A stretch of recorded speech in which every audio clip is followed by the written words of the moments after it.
चलिए sir start करते हैं। बिस्मिल्लाहिर्रहमानिर्रहीम। सर IFRS 15 देख रहे थे आप लोग। IFRS 15 that is revenue from contract with customers. Last class में हमने IFRS 15 का एक ब्रीफ ओवरव्यू और step 1 of the IFRS 15 step 1 of the principle based 5 step model पे बात की थी। थोड़ा सा क्विक रिकैप कर दें कि लास्ट क्लास में हमने क्या बातें डिस्कस की थी। सर सबसे पहले IFRS 15 revenue from contract with customers, इसका स्टैंडर्ड मल्टीपल स्टैंडर्ड्स और मल्टीपल SICs और मल्टीपल IFRICs को रिप्लेस करता है। IFRS 15 के तहत रेवेन्यू रिकॉग्निशन से पहले हमारे पास रेवेन्यू को रिकॉर्ड करने के लिए IAS 18 हुआ करता था, IAS 11 हुआ करता था, SIC 31, IFRIC 13, IFRIC 15, IFRIC 18 हुआ करता था। और इन मल्टीपल स्टैंडर्ड्स इंटरप्रिटेशंस का मसला ये था कि जब भी एक कंपनी को रेवेन्यू रिकॉग्नाइज करना हो तो उसे अपने लिए रेलेवेंट IFRIC या SIC से स्टैंडर्ड को तलाश करना पड़ता था, और फिर कुछ जगहों पे इन मल्टीपल स्टैंडर्ड्स और IFRICs की जो आपस में रिक्वायरमेंट थी वो एक दूसरे से क्लैश कर रही थी। तो एक सर्टेन पॉइंट इन टाइम पे IASB ने ये सारी चीजें रियलाइज की और इन सारी चीजों को ऑब्सोलीट करके इसकी जगह IFRS 15 का ये नया स्टैंडर्ड इंट्रोड्यूस किया गया था। अब IFRS 15 that is revenue from contract with customers, इसके नाम में एक कॉन्सेप्ट छुपा हुआ है, वो ये कि IFRS 15 उन कॉन्ट्रैक्ट से अराइज होने वाले रेवेन्यू पर अकाउंट फॉर होगा, अप्लाई होगा जो कि आप अपने कस्टमर्स के साथ कर रहे हो। अगर आपकी एक बिजनेस ट्रांजेक्शन में, अगर आपकी एक बिजनेस कॉन्ट्रैक्ट की ट्रांजेक्शन में काउंटर पार्टी कस्टमर है तो हम IFRS 15 की बात करेंगे। अगर एक कंपनी अपने शेयर होल्डर्स के साथ ट्रांजेक्शन करती है तो शेयर होल्डर्स के साथ ट्रांजेक्शन करती है, कोई और ट्रांजेक्शन करती है तो वो सारी चीजें IFRS 15 के स्कोप में कवर नहीं होगी। फिर IFRS 15 हमें रेवेन्यू को रिकॉग्नाइज करने के लिए एक principle based 5 step model provide करता है। That was step 1 identify the contract with the customer, step 2 identify the performance obligation, step 3 determine the transition price, step 4 allocate transition price to each performance obligation, and step 5 recognize revenue as and when performance obligation is satisfied। तो हमने 5 steps पे एक overall बात की थी और एक overall scenario देखा था जिसमें हमने 5 स्टेप मॉडल अप्लाई किया था, लेकिन उसके बाद हम एक एक स्टेप को डिटेल में कवर करेंगे। लास्ट क्लास में हमने स्टेप 1 पे बात की थी, that was identify the contract with the customer. Sir contract की आसान सी डेफिनेशन, कोई भी एग्रीमेंट, कोई भी अरेंजमेंट जो दो या दो से ज्यादा पार्टीज के दरमियान राइट्स एंड ऑब्लिगेशन क्रिएट करे, enforceable rights and obligation create करे, ये आपका एग्रीमेंट या आपका अरेंजमेंट कॉन्ट्रैक्ट बन जाता है।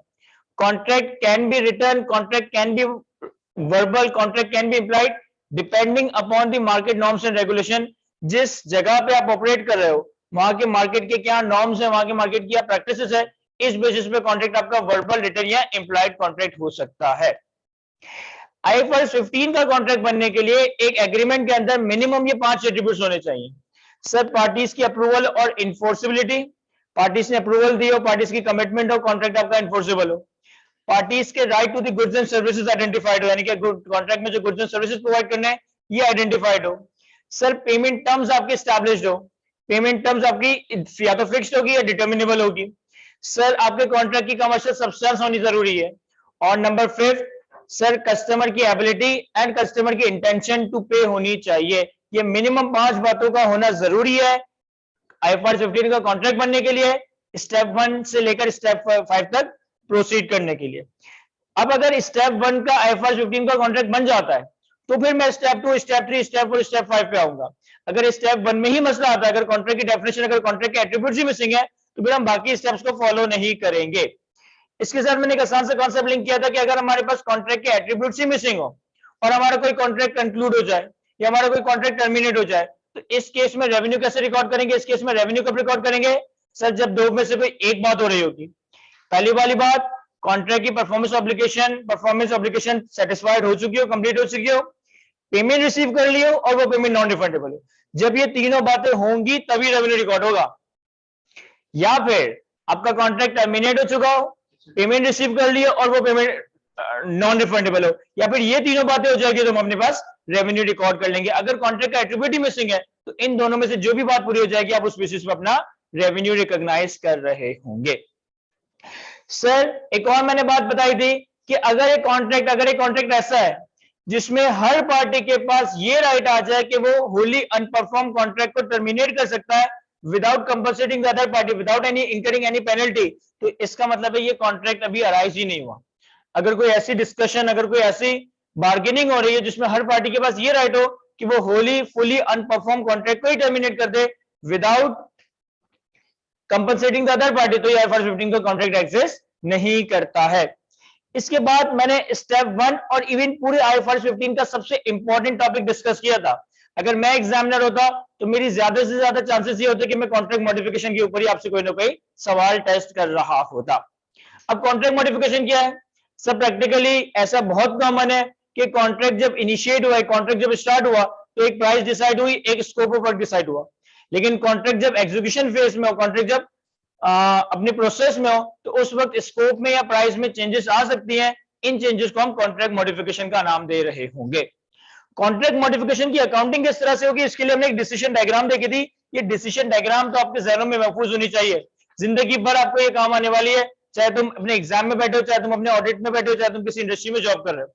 सर सबसे पहला सवाल, जब भी कॉन्ट्रैक्ट मॉडिफिकेशन ट्रिगर होगी, आप अपने आप से पहला सवाल पूछोगे, क्या मॉडिफिकेशन के नतीजे में कोई एडिशनल गुड्स हैं? क्या मॉडिफिकेशन के नतीजे में कोई एडिशनल गुड्स डिस्टिंक्ट है? अगर पहले सवाल का जवाब आता है कि कॉन्ट्रैक्ट मॉडिफिकेशन में एडिशनल गुड्स डिस्टिंक्ट है, दूसरा सवाल, क्या इस एडिशनल डिस्टिंक्ट गुड्स के अगेंस्ट कोई एडिशनल कंसीडरेशन है और वो additional consideration in additional goods की स्टैंडअलोन सेलिंग प्राइस को रिप्रेजेंट करता है? अगर दूसरे सवाल का जवाब भी ऐसा आता है, number 1 additional goods and service distinct हो, नंबर 2 एडिशनल गुड्स के अगेंस्ट जो एडिशनल कंसीडरेशन है वो मार्केट या स्टैंडअलोन कंसीडरेशन को रिप्रेजेंट करे, तो आप इस कॉन्ट्रैक्ट मॉडिफिकेशन को सेपरेट कॉन्ट्रैक्ट कंसीडर करेंगे, इससे अपने ओरिजिनल कॉन्ट्रैक्ट के साथ मिक्स करके खिचड़ी नहीं बनाएंगे। सर व्हाट इफ के एडिशनल गुड्स एंड सर्विस हो, additional goods and service distinct हो, लेकिन उनके अगेंस्ट कोई एडिशनल कंसीडरेशन ही ना हो, या फिर उनके अगेंस्ट एडिशनल कंसीडरेशन हो तो वो मार्केट कंसीडरेशन को रिप्रेजेंट ना करे, तो फिर आप अपनी डायग्राम के बॉटम लेफ्ट कॉर्नर पे आ जाएंगे, जहां पे लिखा है कि terminate the old contract and create a new contract. Terminate the old contract का मतलब ये नहीं कि मैं कस्टमर को भगा दूंगा, टर्मिनेट द ओल्ड कॉन्ट्रैक्ट का मतलब है कि मैं पुराने कॉन्ट्रैक्ट की अकाउंटिंग को वहीं तक रोक दूंगा, अब एक नया कॉन्ट्रैक्ट स्टार्ट करूंगा, एक नए कॉन्ट्रैक्ट की अकाउंटिंग स्टार्ट करूंगा। कैसे? सर पुराने कॉन्ट्रैक्ट की ट्रांजिशन प्राइस का अमाउंट जो कि अभी तक रेवेन्यू के तौर पर रिकॉर्ड नहीं हुआ, प्लस मॉडिफिकेशन में अगर कोई एडिशनल कंसीडरेशन है, इस टोटल अमाउंट को पुराने कॉन्ट्रैक्ट की रिमेनिंग परफॉर्मेंस ऑब्लिगेशन और मॉडिफिकेशन की एडिशनल मॉडिफिकेशन, पुराने कॉन्ट्रैक्ट की रिमेनिंग परफॉर्मेंस ऑब्लिगेशन और मॉडिफिकेशन की एडिशनल परफॉर्मेंस ऑब्लिगेशन पे वही स्टैंडअलोन सेलिंग प्राइस के रेशियो पे एलोकेट कर रहा होगा। एंड सर अगर हमारे पहले ही सवाल का जवाब ना हो जाएगा, सर हमारे पहले ही सवाल का जवाब ना हो जाए कि कॉन्ट्रैक्ट मॉडिफिकेशन में कोई एडिशनल गुड्स एंड सर्विसेज ही ना हो, ये एडिशनल गुड्स एंड सर्विसेज तो लेकिन वो डिस्टिंक्ट ना हो, तो सर यहां पे आप अपने एग्जिस्टिंग कॉन्ट्रैक्ट को ही एडजस्ट करोगे और इस एडजस्टमेंट को एक क्यूमुलेटिव कैच अप एडजस्टमेंट का नाम दिया गया था।